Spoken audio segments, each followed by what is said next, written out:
रसोई से लेकर के सारा कुछ ए टू जी जो भी काम है वो सारा हम लोग खुद से, मैं खुद से कर रहा हूँ, हम लोग खुद से कर रहे हैं, उसमें कोई कोऑपरेट नहीं करता। लेकिन जब कमी निकालने की बारी जाती है ना, तो सब एकदम कमी निकालने के लिए सामने से खड़े होते हैं, और कोई सामने से ये टैकल नहीं करता है कि यार इस चीज़ का कमी मत निकालो, इसमें तो हमारी भी जिम्मेदारी थी। तो यह जिम्मेदारी कोई नहीं लेता। यहाँ पर अम्बाला वाला घर मतलब सब लोग गेस्ट, कि ये शिकायत हो गई कि हम लोगों ने मेहमानों को छोड़ करके हम लोग घूमने चले गए। मैं बार बार इस चीज़ को क्लियर कर चुका हूँ कि हम लोग घूमने नहीं गए थे, हम लोग शादी में गए हुए थे, और शादी में जाना भी बहुत ज़रूरी था।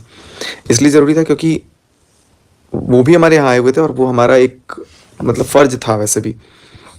वो शायद नहीं भी आते तो भी हमें जाना पड़ता, और शादी में जाकर के हम लोग बस दिन में गए, 2-3 बजे के आसपास निकले, और रात का फंक्शन अपना अटेंड करके रात को ही निकल गया था मैं। लेकिन मेरे को नींद इतनी तेज़ आ गई थी, आपको ही पता है कि हम लोग के घर में फंक्शन था बैक टू बैक, और एकदम से नींद आना और ड्राइव करना बहुत रिस्की हो जाता है। तो मैं नहीं चाहता था कि रिस्क लूँ, इसलिए मैं आराम से रास्ते में ही, अमित का घर था तो अमित भाई के घर पे रेस्ट किया, और उसके बाद सुबह निकल करके मैं वापस यहाँ पे आ गया। जब आप वहाँ पे हम लोग दिल्ली के लिए निकल चुके थे, तब रास्ते में पता चला कि मम्मी की ट्रेन थी रात को, तो मम्मी निकल गई थी, और प्रिंस वगैरह भी ये लोग हमारे आने से पहले ही वो लोग शिमला के लिए निकल गए घूमने फिरने। तो क्या होता है ना गाइस, देखो जब हम लोग घर पे रहते हैं तो घर की जिम्मेदारी नो डाउट मेरी है, तो ये भी एक अपना ही घर है। जब मैं नहीं हूँ तो उसके बाद जिम्मेदारी प्रिंस की हो जाती है, क्योंकि प्रिंस घर पे था तो उसका सब लोगों का ख्याल रखना, सबको नाश्ता पानी टाइम से कराना।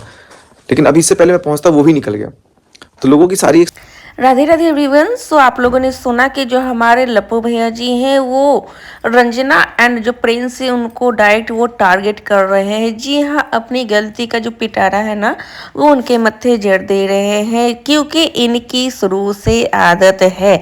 अरे भाई, आपके घर में एनिवर्सरी था, आपने गेस्ट को इनवाइट किया था, तो प्रिंस रंजना क्यों देखेगा?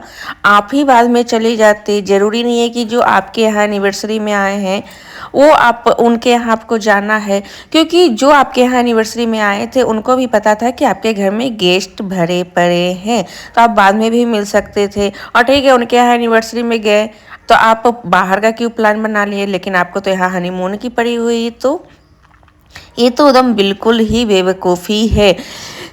हाँ, अभी तक वीडियो को आप लोगों ने लाइक नहीं किया तो प्लीज़ वीडियो को एक लाइक और एक कमेंट दे देना, क्योंकि आपका एक लाइक एक कमेंट से मुझे काफ़ी मोटिवेशन मिलती है। और चैनल को सब्सक्राइब नहीं किया है तो मेक श्योर चैनल को सब्सक्राइब करके नोटिफिकेशन बिल ऑल पे सेट कर देना, जिससे कि इसी तरह के लेटेस्ट अपडेट के वीडियो की नोटिफिकेशन टाइम टू टाइम आपको मिल सके। और जो उन्होंने पहले से सब्सक्राइब कर रखा है उनका दिल से थैंक यू सो मच।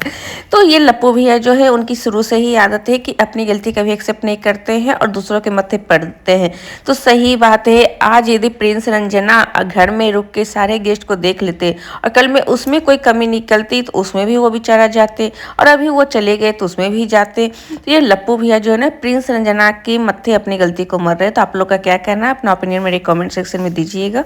तो मिलती हूँ नेक्स्ट अपडेट के साथ, जो कि आप ही लोग की मोस्ट डिमांडिंग वीडियो होगी। तब तक के लिए stay connected. Thanks for watching.